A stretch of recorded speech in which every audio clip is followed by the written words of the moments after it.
Welcome, I'm Harriet Agbeni. Tonight, the federal government restates commitment to rescuing remaining Chibok girls, insists the militant group is not occupying any part of Nigeria's territory. The presidential panel probing the suspended secretary to the government of the Federation and the NIA Director General vows investigation without fear or favor. Residents of the Millennium Estate in Lagos cry out as alleged groups of land grabbers lay claim to their property. And casualty figures in the Taliban attack on Afghan military base rise to over 100.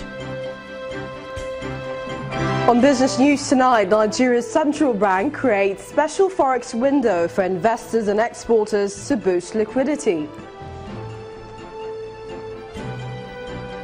And on sports news tonight, Rivers United secure passage to the group stage of the CAF Confederation Cup with a 2-0 aggregate win over Rayon Sports of Rwanda.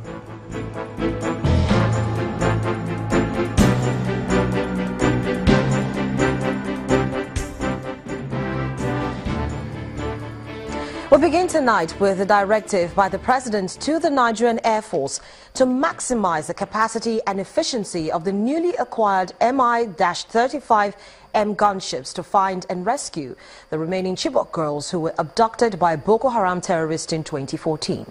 President Muhammadu Buhari gave this directive at the inauguration of the helicopters at the Air Force Base in Makurdi, the Benue State capital, during the week-long activities to mark the 53rd anniversary of the Nigerian Air Force.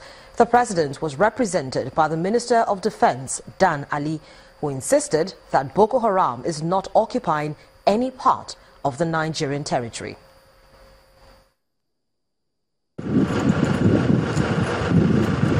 The Minister of Defense, Mr. Dan Ali, representing President Muhammadu Buhari at the 53rd anniversary celebration of the Nigerian Air Force, receives a salute from the parade guard. The parade commander. Next, he mounts the open van for the traditional inspectional parade. Flying Officer A. Abubakar. Number 2 guard is commanded by Flight Lieutenant. Defense Minister then proceeds to unveil and induct one of the Mi-35M helicopter gunships, while the second one rolls up for air display.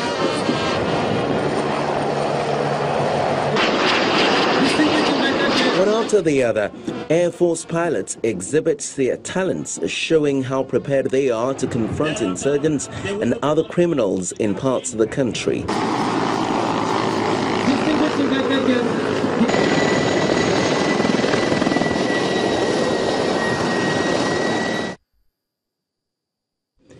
The Chief of Air Staff, in his welcome address, tells the story of the Nigerian Air Force evolution.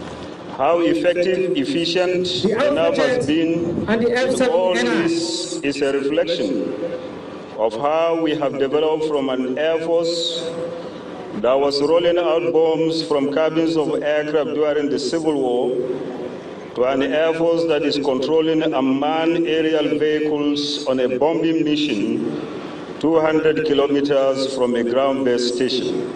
An Air Force that has ventured into research and development in so many areas of aerospace engineering. The comment by the Air Force Chief is followed by a challenge from the President. I have no doubt that the employment of the recent deadly Mi-35 helicopters, which I have just inducted, will add impetus to the combat efficiency of the Nigerian Armed Forces. Like I said during the last Armed Forces Remembrance Day celebration, we could not consider the war against insurgency fully won until the remaining Chibok girls are found and delivered to their parents. Government is fully committed and determined to fulfill this objective as soon as possible. For the Benue State government, the Mi-35M gunships will also be useful in tackling the menace of herdsmen attacks. The war we are fighting in Benue State is an unconventional war, is a guerrilla war, is a war that takes place mostly in the night. The hit-and-run herdsmen, for example, this is the kind of equipment, we will need to deal with them decisively. The minister also restates the federal government's stance that Boko Haram is no longer in control of any part of Nigeria's territory. We have disseminated them because we are able to make them incapable of making an intensive attacks, which we are proudly showing the whole nation and the whole world that the Boko Haram cannot make any impetus or any impact on very serious attacks on our armed forces.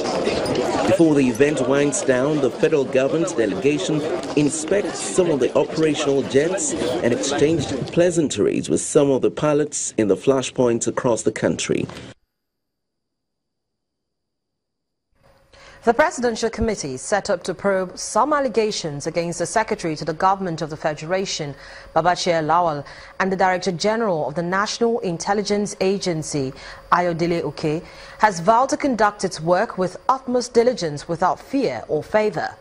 President Muhammadu Buhari on Wednesday set up the three-man panel headed by Vice President Professor Yemi Osinbajo, the Attorney General and Minister of Justice Abubakar Malami, and the National Security Advisor, retired Major General Babagana Mungunu, are members. They are to probe the alleged involvement of the suspended SGF and the NIA Director General in the grass-cutting contract in the Northeast and the stashing of large amounts of foreign and local currencies at a residential apartment in Ikoyi, Lagos. A statement from the Office of the Vice President explains that the panel will invite all relevant officials and private individuals who may be connected to both cases. The statement adds, quote, "The panel will also obtain and scrutinize documents that may throw some light on the issues raised in both cases. All its proceedings will, however, be in closed sessions to avoid speculations, allow for full disclosure, and enhance the pace of proceedings," unquote. The panel is expected to submit its report to the President after 14 days. Nigeria's government needs to train the anti-graft agencies to be strategic and coordinated to ensure the success of its whistleblowing policy. This is the view of a legal practitioner, George Etomi. In an interview with our judiciary correspondent, Shola Shoyele, Mr. Etomi explains that with proper training and coordination, the agencies will eliminate speculations that have trailed the recovery of cash in recent times. One thing that is not in doubt is that so much cash has been moving around, especially in a political atmosphere in Nigeria. The means by which politicians fund their activities is largely done in cash. So it is quite clear that there is plenty of cash sitting in various forms in different places that can be traced to the doorsteps of politicians. But if it's going to be a whistleblowing policy that should work, then nobody should be protected. Critically also, we also need to train the anti-graft agencies, because in some of these cases, many of these things could end up in prosecutions. And the scorecard we've had from the EFCC about so many failed prosecutions is suggestive of the fact that the anti-graft agencies are struggling with investigative tactics that will enable them produce the sort of evidence of convictable quality. Because apart from all the hype we get, apart from all the leaks to the social media, when it comes to the main issues, you've got to convince a judge, a third party who was not there, to convict somebody. And when you're talking about the liberty of, it's going to be a bit more than just rumors or guess or deductions. You've got to produce hard evidence. For football fans in the Cross River State capital, Thursday's incident that left several viewers electrocuted while watching a Europa League match should not kill their love for the game. These words of encouragement are coming from a group of women under the aegis of Mothers of Efik Kingdom.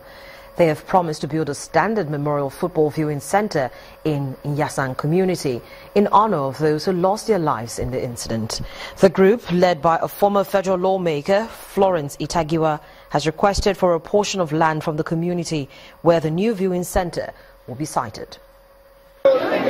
Days after tragedy struck in this community, sympathizers have been visiting the football viewing centre as well as the area to condole with the families who lost their loved ones and those who were injured in the incident.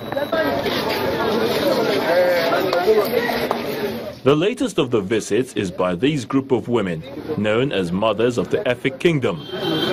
Their first port of call is the scene of the tragic event, where they laid wreath for the repose of the dead. Then they head for the homes of the bereaved and those who narrowly escaped death. A Manchester United fan herself, the former lawmaker reveals the plan to leave a memorial for the late football fans. We are going to call on all our stars, the Yobos, the Kano ones, even the Man United, for everybody to come and contribute to help government. I know how compassionate the governor of this state is. So it's going to come back and come here to do something different. As mothers, we also want to work with the community. For the secretary of Inyasang clan, the new project coming to their community is indeed a welcome development. Where the incident took place is an eyesore itself, that a normal human being will not think twice to go there. So that's why I say it is a worthwhile venture. We are going to compile the photographs of all those that are passed away into maybe flex banner or something, so that people will know those that have actually died. Time for some words of encouragement for the community. As mothers, we are going to do our best to alleviate the suffering, especially those that lost their loved ones, like this lady and this poor baby, and those who are injured. We're also going to try to do things. The group promises to also visit the University of Calabar Teaching Hospital, where some of the survivors are currently undergoing treatment.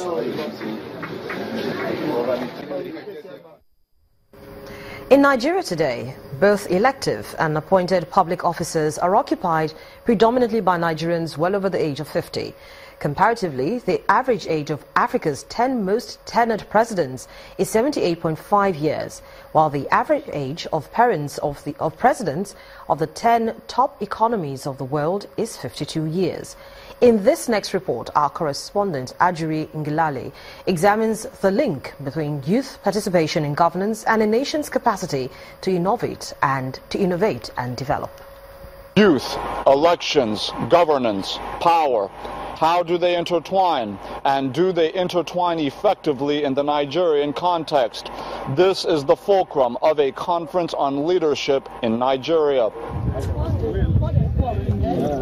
Every local government in Nigeria is currently controlled by the political party of the incumbent governor of their states. Observers note that at the grassroots of Nigerian democracy, the politics of selection rather than processes of election decide who emerges. With many current office holders and political party stalwarts rising up from selective processes since 1999, the fight against legitimate electoral process is becoming cross-generational. The very youth that through INEC policy have been given saddle responsibility of management of elections, they are the very youth who connive with the other corrupt old generation to rig elections.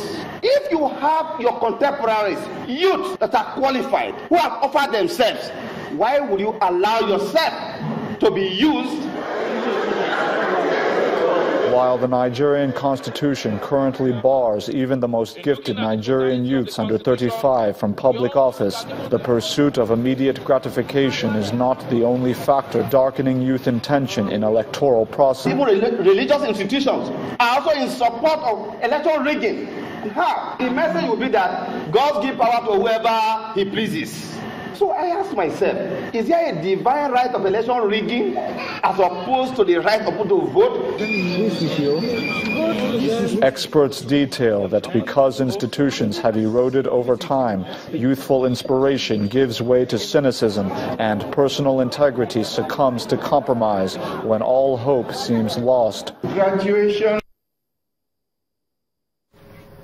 In part two, after the break, several injured following an accident on the 3rd Mainland Bridge in Lagos.